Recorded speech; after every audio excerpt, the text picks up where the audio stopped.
Hey Austin, it is Friday, May 15th, and we are coming at you with today's weekly update. From New Braunfels. We are in New Braunfels, headed out going camping for the weekend, but first, I've got some numbers for you. Preston Stilovich, a local Austin realtor, is going to give them to you. All right, so let's start at the top here. New listings that just hit the market today. There are 107. Woo! Healthy.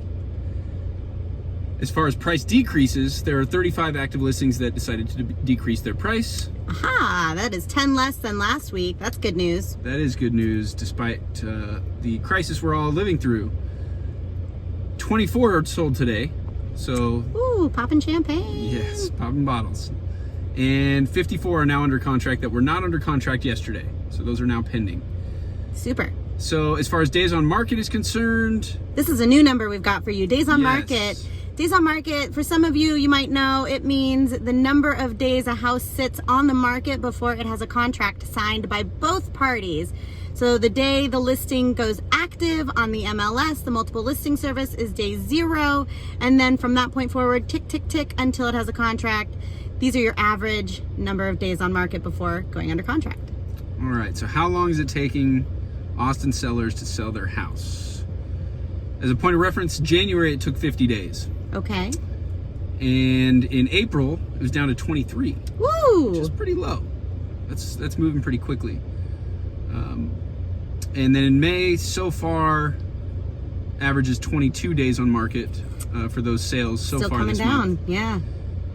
Yeah, and then... Bonus numbers, we have got the average sales price for you. Now, these numbers are a little skewed, and Preston has his opinions that we are going to go into in a couple weeks with some more context, so you'll want to stay tuned. But for today, these are the average sales prices showing. Yes, these numbers all do need some interpretation. But here they are, raw numbers. Again, as a point of reference, in January, you had the average sale price of $490,000. Okay. And then in March, it was $547,000. Wow! Holy cow! That's a steep jump.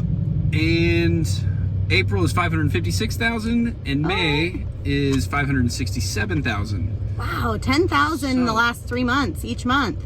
Yeah, and we'll go more into this in another video, but essentially, it looks like prices are going up on average. And days on market are going down. So this is good news for sellers out there.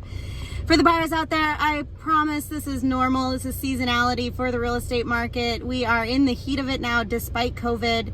So for more context, you can look at last week's video or the week before that. Stay tuned for next week's video. Write these numbers down, track them, decide for yourself what you think the market's doing. And if you can't wait or you want to have numbers from your neighborhood or your zip code specifically, shoot us a message, hello@realestatewithbeck.com. We are happy to pull those for you today or Monday when we get back from camping. Yes. Yeah, thank you so much for tuning in. Thank you, Preston. Adios.